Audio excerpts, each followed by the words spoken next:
I've been thinking about the consequence of isolation again, uh, because I have a direct reference point within I suppose within my family. I use the term family loosely because this person, like, yeah, they're blood family, and yeah, they were important to people that I did care about who are not gone, but I don't really particularly have much of a rapport with them. I know people have such strange notions about family, right? Like, because you're blood related, like you have to care, and so on and so forth. Like this is something that's been discussed ad nauseum, and people have very clear views on it. And my view would be very clear as well. Not much of a discussion to be had, but they are an interesting reference point all the same, because in many ways we have similar lifestyles, at least from what I understand of his life. Like, I don't know the ins and outs, but um, the short of it is, he has been very isolated, and he's very odd, I suppose. Um, and when a close family member of ours passed, he didn't go to visit her and didn't even go to the funeral, which is very strange to me, um, because it implies that he didn't care. And he like his emotional state, like he doesn't seem to be sad or depressed or anything. He seems very within himself. Not in an introverted sense, just in a extremely isolated way. I wonder if I'm that way. I would hate to think that because of my isolation that I would become or have became that way, because I've always prided myself in empathy, in caring, because I believe that having empathy and having that kind of insight is a highly evolved form of being. Um, it's it's not intuitive. It's something that you put effort into. It's something that you think about.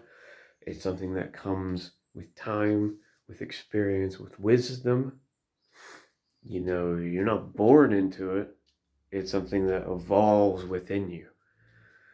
And typically speaking, you're quite smart. At least I think that I am. But I would hate to think that because of my isolation, that I would lose that. Um, it's hard to say, because grief is so strange.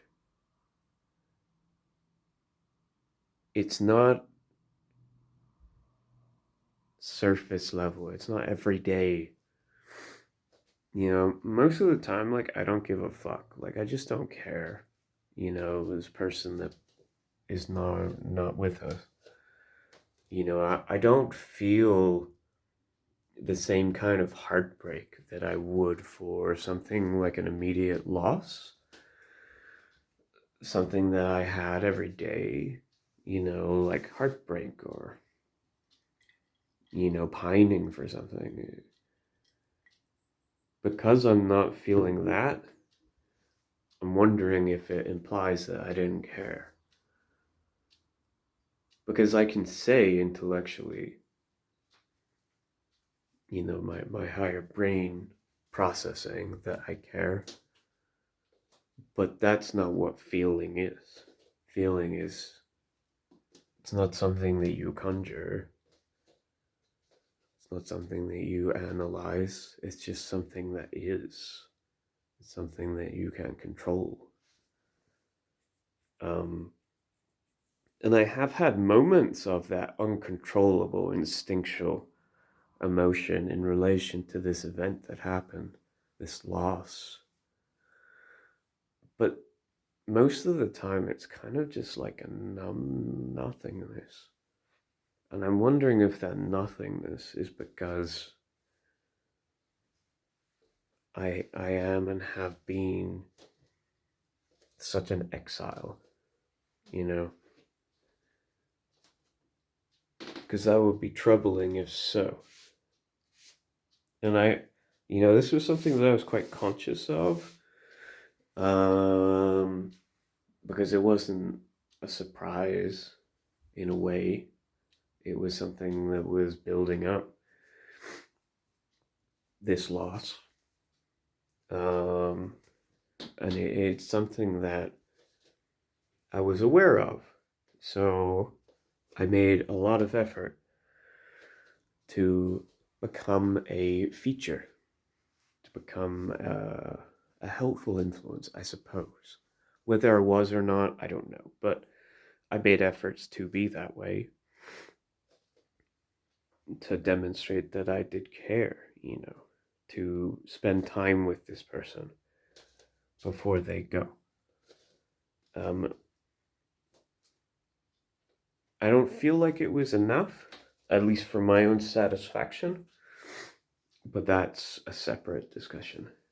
But it was something that I was aware of, but it didn't seem to do anything. It's very strange. It's like,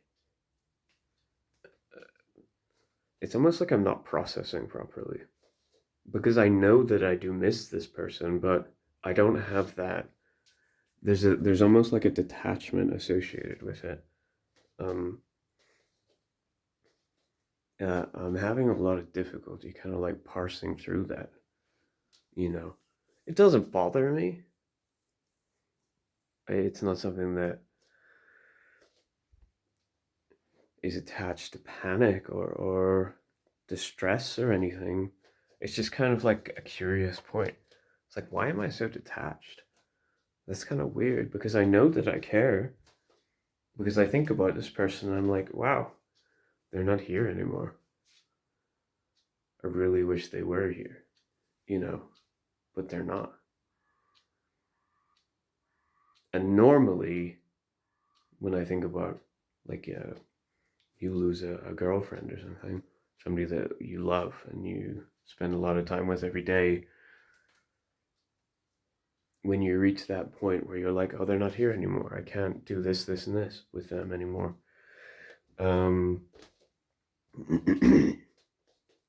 You start to feel that panic, that frustration, that anger, that upset, that rage against the injustice of it, the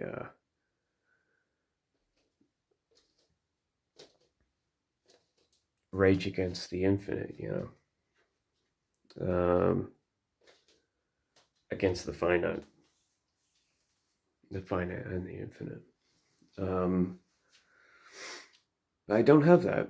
I just get to that point, and then it's like nothing else gets processed,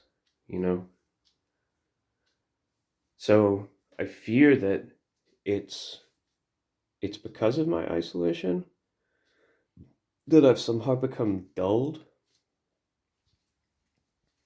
or it could be that I'm just not processing properly to begin with. And both scenarios kind of suck, to be honest. But I can't do anything about it.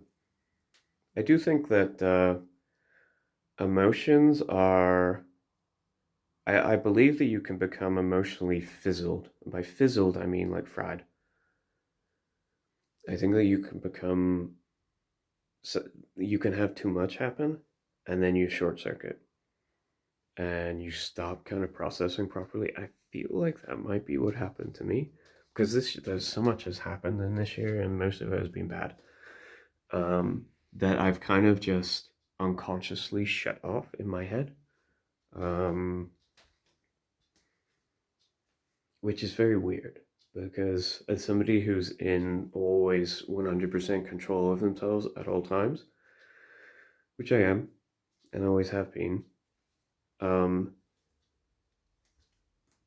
to to have something happen to you that you don't have any intellectual control over, that's kind of frustrating and a little bit alarming too.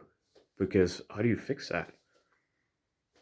Do you trust your brain to fix itself?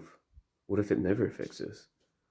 It's almost like it almost becomes like religious in a way, like faith, because you're having faith in your own processes without any free will input. You know, there's it doesn't even pass through the part of you that is you. I have the ability to say, I am me.